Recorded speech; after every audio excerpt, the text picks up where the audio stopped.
नमस्कार प्यारे साथियों, एक बार फिर से स्वागत है आपका आपके अपने चैनल फर्तक क्लास सेज में। आज हम पढ़ने जा रहे हैं बहुत ही शानदार टॉपिक के बारे में। वो चालक, कुचालक और अर्धचालक के बारे में, कंडक्टर, इंसुलेटर और सेमीकंडक्टर के बारे में पढ़ेंगे। इससे पहले पीछे वाले टॉपिक में हमने पढ़ा था धारा, विद्युत धारा, वोल्टेज, इनके बारे में पढ़ा था। इन पर 2 क्वेश्चन है, वो पहले कर लेते हैं। इसके बाद हम चालक, कुचालक और अर्धचालक को चालू करेंगे। तो सबसे पहले हम 2 क्वेश्चन कर लेते हैं। पहला क्वेश्चन है हमारे पास, 35 वोल्ट सप्लाई के सीरीज में जुड़े 3 प्रतिरोध 2 किलो ओम, 2 किलो ओम और 3 किलो ओम के कुल करंट व प्रतिरोध का मान बताइए। और दूसरा क्वेश्चन है, किसी परिपथ में 200 मिली सेकेंड के 10 किलो ओम आवेश प्रवाहित होता है तो परिपथ में प्रवाहित धारा का मान बताइए।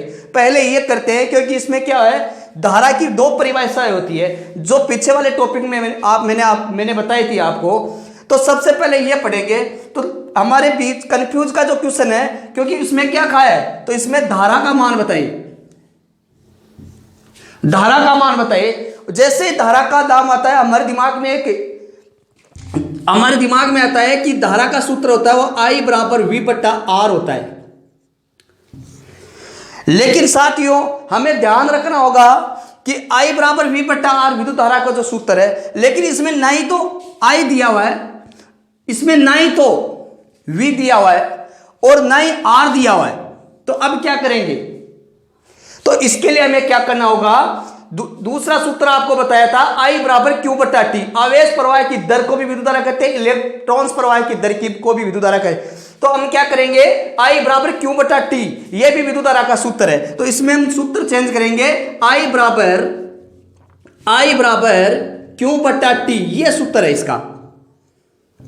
मैंने पीछे वाले वीडियो में आपको बताया था I बराबर Q बट्टा T, आवेश प्रवाह की दर को विद्युत धारा कहते हैं। कितने समय में कितना आवेश प्रवाहित हुआ वो इसे विद्युत धारा कहते हैं। तो अब इसको निकालेंगे हम। Q क्या है, आवेश है, T क्या है, समय है। आवेश क्या है, आवेश का मात्रक कूलोम और समय का मात्रक क्या है, सेकंड। तो ये हमारा, तो इस सूत्र से हम कैसे करेंगे, I बराबर Q बट्टा T, हमारे पास कूलोम भी है, ये देख लीजिए, और हमारे पास समय भी है 20 मिली सेकेंड। 20 मिली सेकेंड हमारे पास समय भी आ रहा है, तो इसका मतलब सूत्र यही होगा। तो हम इस सूत्र से करेंगे I बराबर Q बट्टा T। तो I बराबर Q का मान कितना है, जो Q का मान है वो 10 कूलोम है। जो T का मान है, T का मान कितना है साथियों, 200 मिली सेकेंड। 200 मिली सेकेंड, और मिली सेकेंड को हम 200 इंटू 10 की पावर -3 भी लिख सकते हैं। मिली सेकेंड का मतलब क्या हुआ, 10 की पावर -3, ये मिली है। तो हमारे पास सूत्र है, मान हमने अब रखना है। कैसे रखेंगे, I बराबर Q का मान कितना है, 10 कूलोम यानी 10। T समय का मान कितना रखना है, 200 इंटू 10 की पावर -3, ये हमने मान रख लिया। अब हम क्या करेंगे, जो 10 की पावर 3 ये क्या है, मिली सेकेंड है। तो इसको जैसे ही हम ऊपर लेके जाएंगे इसका मान चेंज हो जाएगा। I बराबर 10 बट्टा 200, जो 10 की पावर 3 है, इसको यदि हम ऊपर लेके जाएंगे तो 10 की पावर 3 यानी यह किलो में बदल जाएगी। तो इसका मान क्या हो जाएगा, 10 की पावर 3, -3 नहीं होगा, ओनली 3 होगा, ये किलो में बदल जाएगा। तो इसका मान क्या हुआ, इसका मतलब क्या हुआ, हमारे पास जो मान था 200 इंटू 10 की पावर -3, ये था मिली में, और हमने क्या चेंज किया, 10 इंटू जो मान मिली में था उसे चेंज करके किलो में कर लिया। ये यहां से ऊपर की ओर गया तो यहां किलो में हो गया इसका मान, ये माइनस हट गया, और यहां पर जो मान माइनस में था वो यहां पर जाकर प्लस में हो गया। तो इसका मान ये हुआ, ये 2 बिंदु है, इससे ये कट गए, ऊपर मान ये इससे 5 बार कटा। तो इसका मान I का मान कितना हुआ, I बराबर इसका मान 50 मिली एम्पियर हुआ।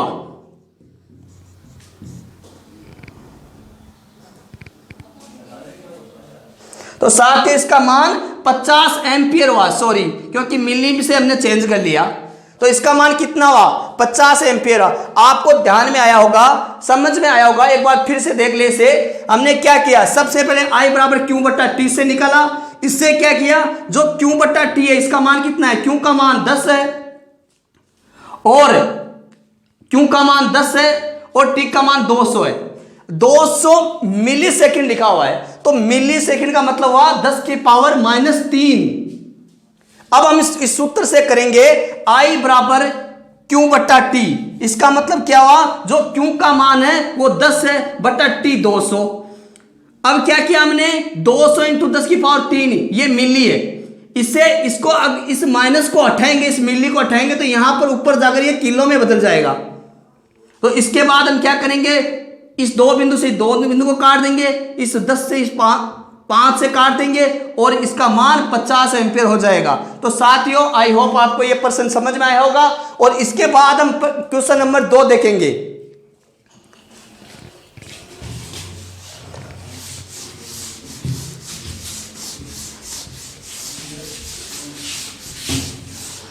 क्वेश्चन नंबर 2 देख रहे हैं कि 35 वोल्ट सप्लाई के सीरीज में जुड़े 3 प्रतिरोधक 2 ओम, 2 kilo ohm, 2 kilo ohm, 3 kilo ohm के कुल करंट व प्रतिरोध का मान बताइए। एक बात हमें ध्यान रखनी होगी, पहली बात तो यह कि ये 2 किलो ओम, 2 किलो ओम और 3 किलो ओम में नहीं आ रहा है, किलो ओम में आ रहा है। तो सबसे पहले हम निकालेंगे करंट और प्रतिरोध का मान पूछा है, तो सबसे पहले हम करंट की जो सूत्र है वो लगाएंगे, I बराबर V बटा R, ये विद्युत धारा का सूत्र है। और हमारे पास क्या क्या दिया हुआ है, वोल्ट भी दिया हुआ है, R भी यानी प्रतिरोध भी दिया हुआ है, तो ये परिभाषा ये सूत्र लगेगा इसमें। तो I बराबर V कितना दिया हुआ है 35 वोल्ट बटा R का क्या दिया हुआ है, R का मान 3 मान दिए हैं। तो सबसे पहले हमें R के मान को निकालना होगा, तो इसको क्या करेंगे, RT बराबर तीनों किसमें दिए हुए हैं, जुड़े 3 प्रतिरोधक सीरीज में जुड़े हैं, श्रेणी में जुड़े हैं, तो R1 plus R2 plus R3, तो इसका मान क्या हो गए 2 kilo ohm plus 2 kilo ohm plus 3 kilo ohm. तो इसका मतलब क्या हुआ, इसके टोटल मान है 2 2 4 3 7, तो इसका जो टोटल मान है वो 7 किलो ओम होगा। इसका मान है वो 7 किलो ओम होगा। ये किसका मान निकल के आ रहा है, ये R का मान निकल के आ रहा है। अब हमारे पास R का मान निकल के आ गया, एक मान निकल के आ गया 7 किलो ओम। और हम क्या निकालेंगे अब, I बराबर V बटा R, तो 35, V का मान तो 35 दिया हुआ है बटा R का मान हमारे पास अब एक मान निकल के आ गया 7 किलो ओम। अब हम क्या करेंगे, किलो ओम को चेंज करेंगे, I बराबर 35 बट्टा 7 इंटू किलो का मतलब क्या हुआ, किलो ओम का मतलब क्या हुआ 10 की पावर 3। समझ में आया होगा अभी तक क्वेश्चन समझ में आ रहा होगा। इसके बाद क्या इसको हल करेंगे हम, तो 35 बट्टा 7 इंटू इस किलो ओम, अभी हमने देखा था कि 10 की पावर 3 है, ये किलो में, अगर इसको हम ऊपर लेकर जाएंगे तो ये मिली में हो जाएगा, इसका मान मिली में हो जाएगा। तो क्या हुआ, जैसे ही 10 की पावर 3 है ये किलो में, इसे हम ऊपर लेकर गए तो ये मान मिली में हो जाएगा। और पहले वाले क्वेश्चन में हमने देखा था इसका मान यहां पर -3 था, मिली में था, ऊपर लेकर गए थे किलो में हो गया।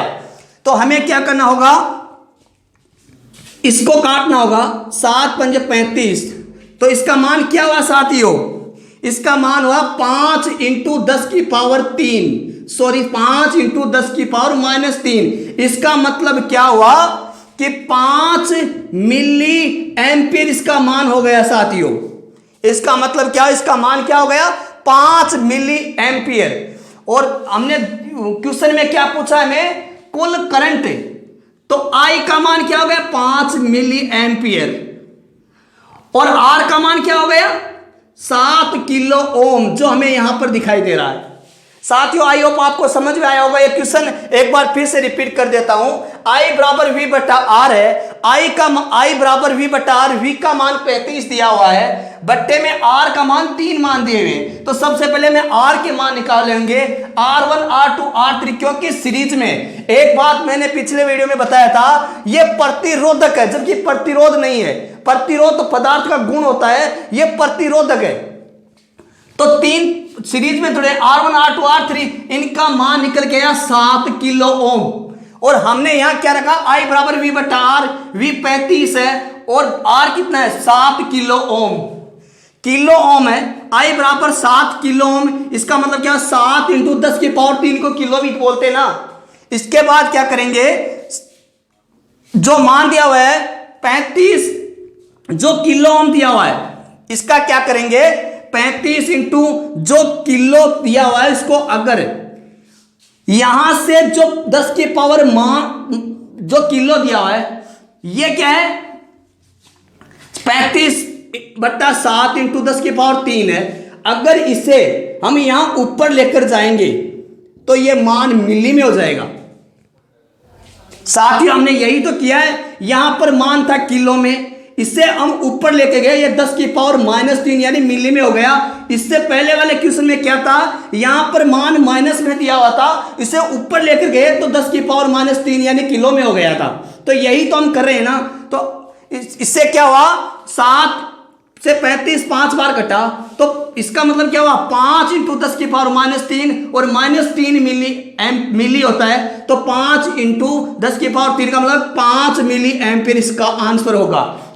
आई होप आपको दोनों क्वेश्चन समझ में आए होंगे। साथियों बहुत ही शानदार क्वेश्चन है। इसके बाद आज पढ़ेंगे हम चालक, कुचालक और अर्धचालक के बारे में।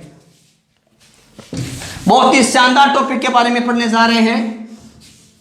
चालक होता है, इसे हम कंडक्टर बोलते हैं, या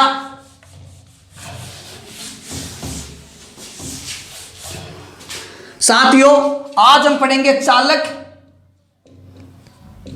कुचालक और अर्धचालक के बारे में। हमें ध्यान रखना होगा, जो चालक होता है उसे हम कंडक्टर बोलते हैं।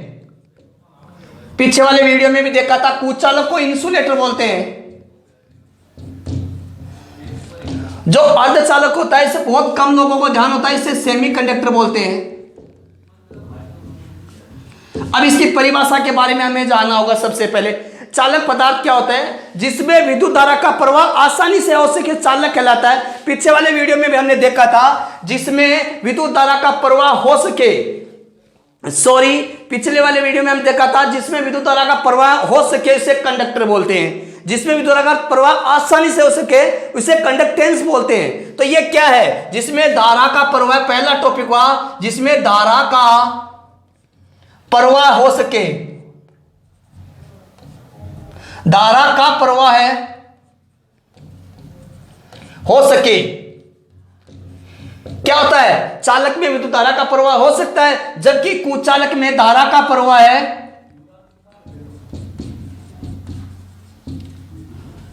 न के बराबर, मतलब नगण्य होता है। जबकि अर्धचालक में धारा का प्रवाह है बहुत कम होता है। कहने का मतलब अर्धचालक में धारा का प्रवाह तो होता है लेकिन बहुत ही कम मात्रा में होता है। तो धारा का प्रवाह है कम होता है। साथियों अर्धचालक क्या होता है, चालक और अचालक के बीच का जो गुणधर्म होता है इसे हम अर्धचालक बोलते हैं। इसके बाद हम क्या करेंगे, इसमें मुक्त इलेक्ट्रॉन्स की संख्या अधिक होती है। इसमें क्या होती है, मुक्त इलेक्ट्रॉन्स की संख्या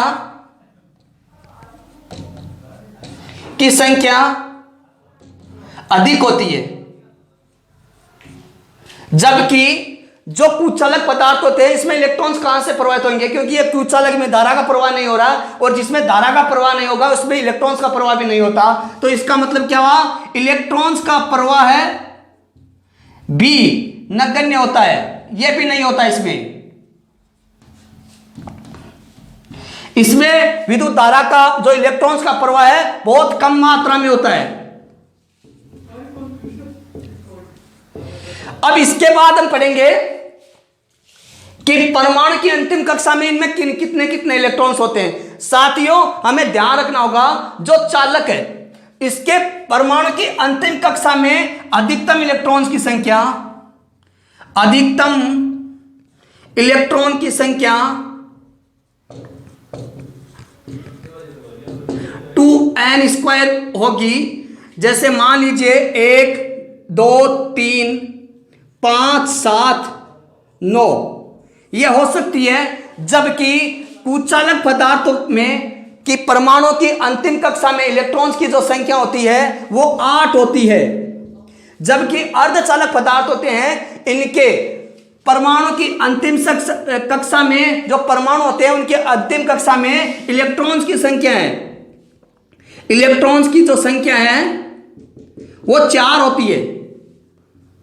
तो हमने अब क्या पढ़ा, चालक पदार्थ होते हैं उनके जो परमाणु है उनके कक्षा में इलेक्ट्रॉन्स की संख्या कितनी होती है 2n², जबकि कुचालक में संख्या होती है वो कितनी होती है 8 होती है, जबकि अर्धचालक में इलेक्ट्रॉन्स की संख्या कितनी होती है, परमाणु के कक्षा में इलेक्ट्रॉन्स की संख्या 4 होती है।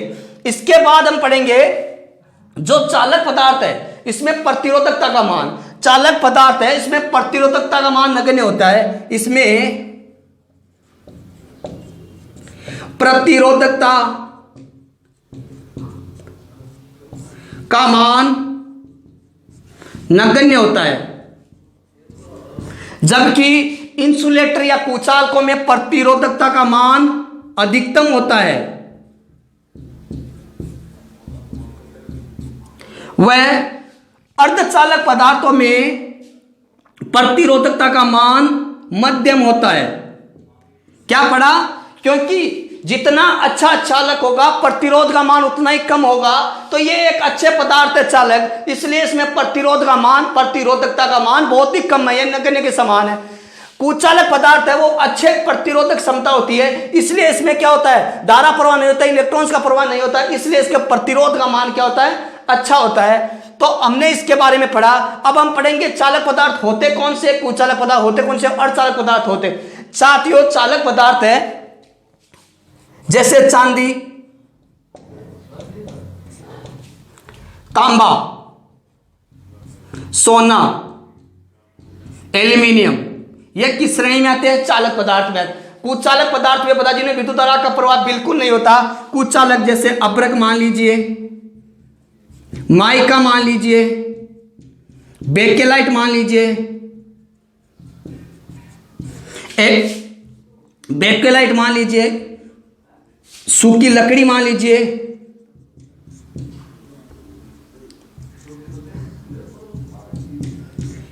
ये क्या है, वल्कनाइज्ड रबर मान लीजिए, ये क्या है, ये है कुचालक पदार्थ जिसमें विद्युत धारा का प्रवाह बिल्कुल नगण्य के समान होता है। जबकि अर्धचालक पदार्थ में विद्युत धारा का प्रवाह तो होता है लेकिन बहुत ही कम मात्रा में। ये कौन से पदार्थ होते हैं, अर्धचालक पदार्थ कौन थे, सिलिकॉन और जर्मेनियम।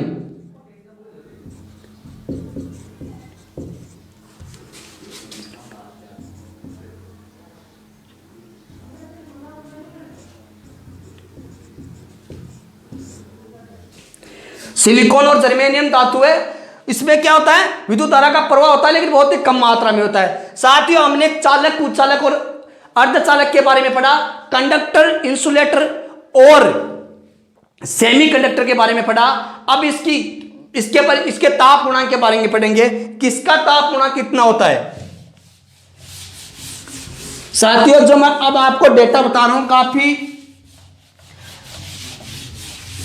उपयोगी है, तो हम पढ़ेंगे गलनांक के बारे में।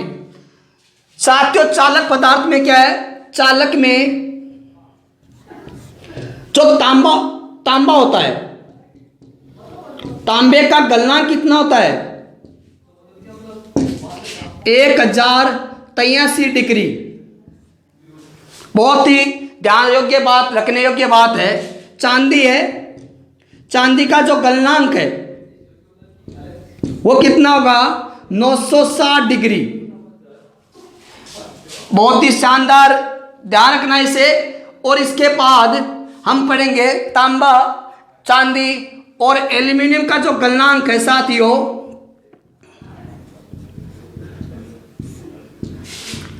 वो कितना होगा? 660 डिग्री।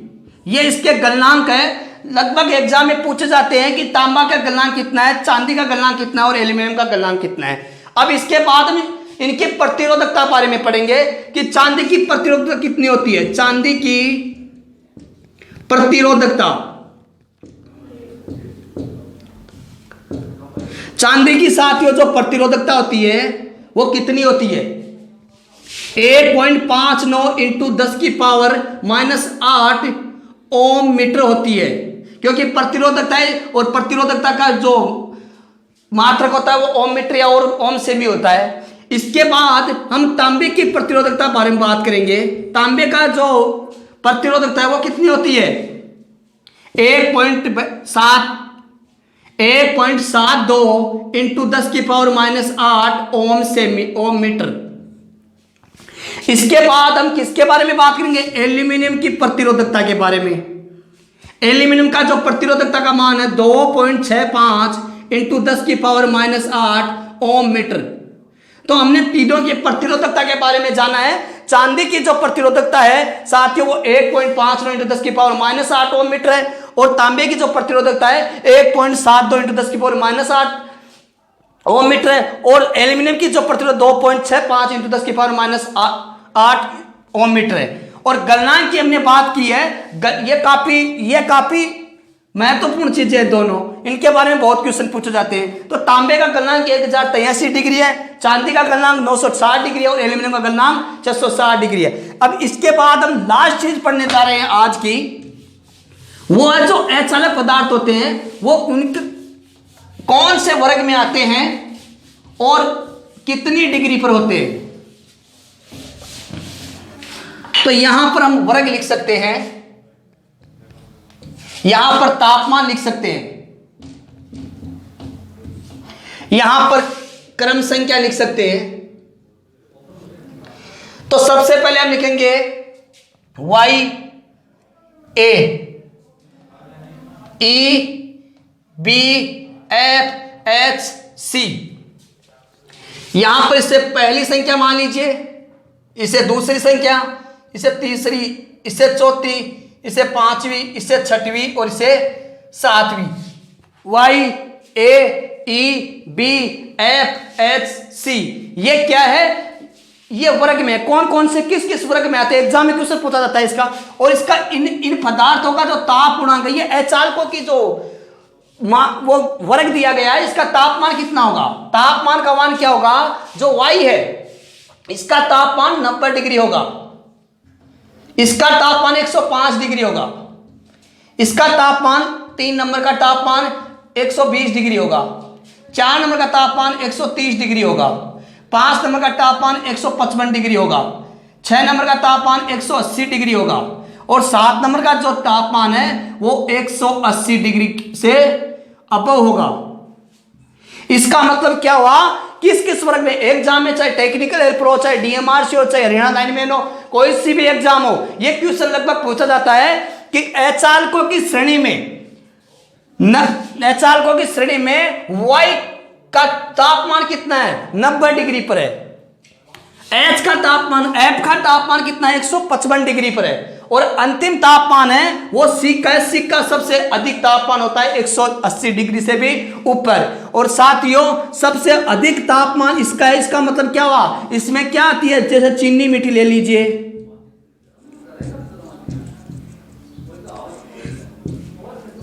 या क्वार्ट्ज ले लीजिए, जैसे जितना अच्छा कुछ अलग पदार्थ होगा वो इस श्रेणी में आएगा। वर्ग C में सबसे कमजोर तापमान होगा वो Y में आएगा। तो इस प्रकार से सारणी को निर्धारित किया गया है, हमें इस सारणी को याद करना होगा। इससे पहले हमने 2 क्वेश्चन पढ़े थे, इसके बाद चालक, कुचालक और अचालक के बारे में पढ़ा था। बहुत ही शानदार टॉपिक था। इसके बाद एक बार फिर से अगले चैप्टर में, अगले लेक्चर में कल मिलेंगे। तब तक के लिए बहुत बहुत धन्यवाद। Thank you.